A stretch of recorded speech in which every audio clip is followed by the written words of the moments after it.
Hi, hello, welcome, and welcome back. What we are about to see is one, if not the most annoying and stubborn drphil catfish victims I have ever encountered. She meets men online and immediately wants to marry these people. A lot of money had been spent to help the men she claims she loves, and all of them are in Africa. What a coincidence. Some people are so shocked by her decision-making skills that they assume she must have some cognitive issues. Others think she has a disability, and the rest think she is just stupid.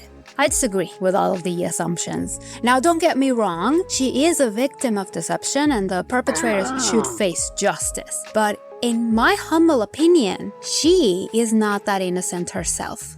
I'm gonna try and power through all the information because this lady needed 5 episodes to understand she was being scammed. And between you and me, I will not be shocked if we found out she kept talking to these people and giving them money. Lois is a woman who, according to her daughter, is addicted to getting scammed.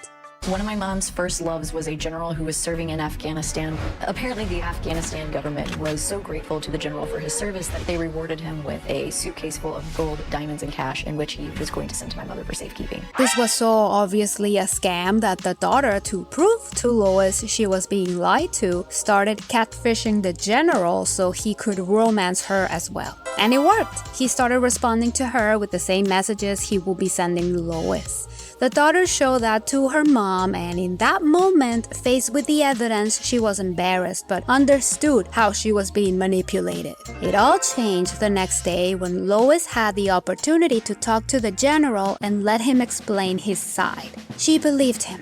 Then there was a gentleman by the name of Fred Adler.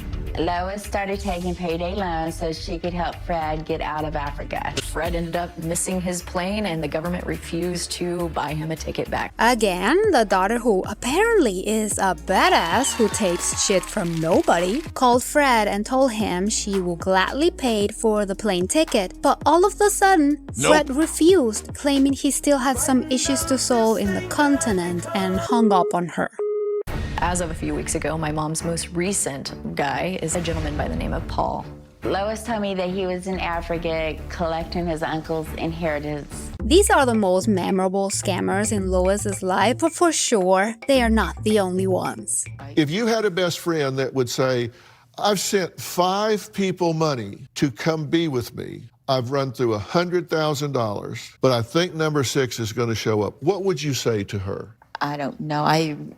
Honestly, I think I got hope with Paul. drphil creates a timeline of when she started online dating to right now, and it's very telling. By starters, Lois was married.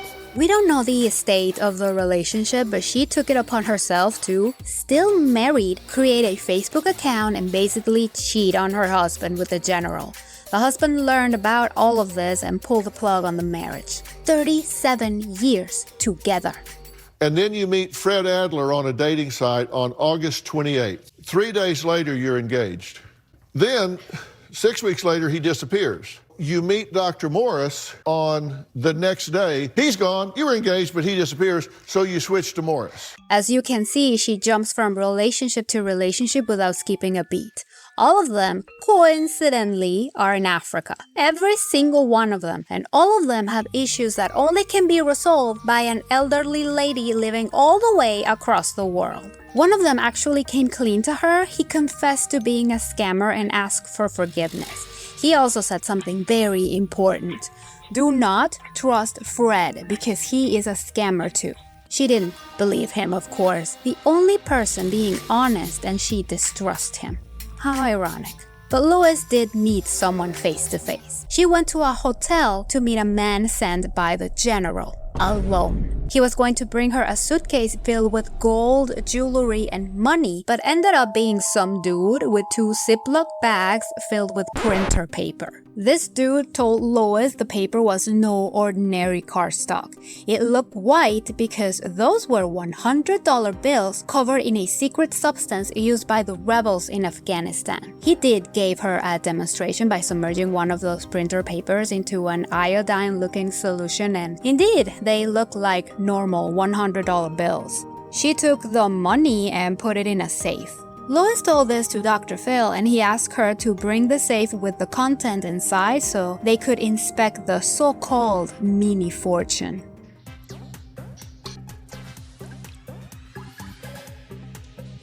I don't know what to tell you. That looks like a real $100 bill there. Yeah. Apparently, the scammers didn't even cut the printer paper the right size because the money is a little bit bigger than the real $100 bills. Dr. Phil brought an expert and he explained the scam.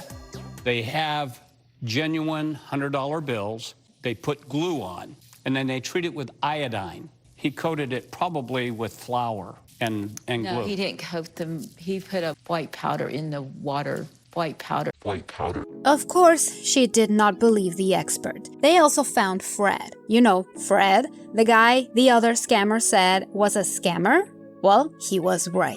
The person talked to Lois and she saw how this man proved his identity was stolen and that she indeed was scammed. The other one was Paul, the guy she was currently engaged to. The real person went to the show and face to face showed Lois she was also being scammed by this Paul person.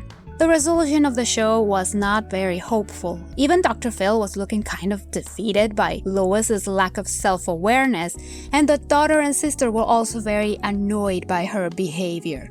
But she did accept therapy, and Dr. Phil asked her to unplug for 90 days. No contact with any of those guys or any other. Did she follow the advice? I mean, we explored 3 episodes already and 2 are left, so... Nope. She talked to Fred and he convinced her that the man she saw on the show was a doppelganger. He was still real and he needed her help. And because Paul was of the equation, Lois was now back to being engaged to Fred. So she jumped from Fred to Paul and back to Fred in less than what, a month? He's been tied up with a rope. He's been beat with a tire iron, beat up by gangsters on the border. There aren't any borders in Jamaica. It's an island. She will believe anything this man will say to her, no matter how stupid it sounds. So the theories about her being special needs or having some cognitive issues, I get them, but I'm gonna offer you another option in a moment. So Dr. Phil had enough of this lady because, I mean, it was sad before, but now it's pathetic. The poor guy had his identity stolen and now he had to fly all the way to California just to prove to this crazy lady that he is the man in the pictures. He even brought some of the clothing items he was wearing in some of them. Ridiculous. There comes a point where victims actually become volunteers. It gets to the point if you just keep repeating and repeating and repeating, you're actually offering yourself up to be exploited. And with that, let's talk about Lois.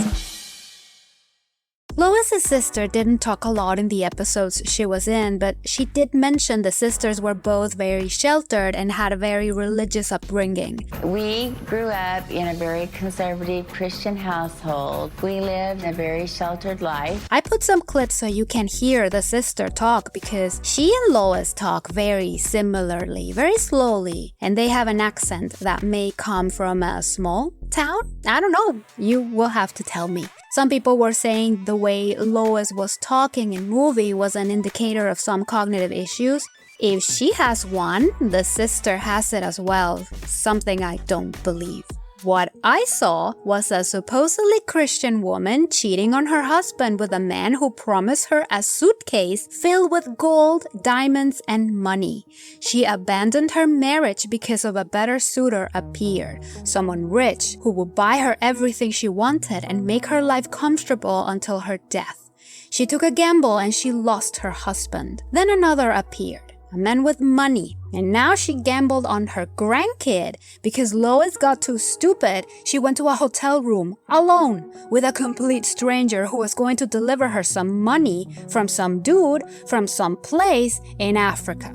Of course, she is not reliable to be around, let alone hang out with a kid. The daughter saw this and caught contact between her mom and her child. Another gamble she lost. I think by her behavior and how uncomfortable she was while trying to defend the scammers, she knows everything. She knows she's been talking to people she will never meet. She's just incredibly stubborn. There's no way she's wrong. How could she? All of these men promising gigantic amounts of money to her? This is not about romance. It looks more like an investment.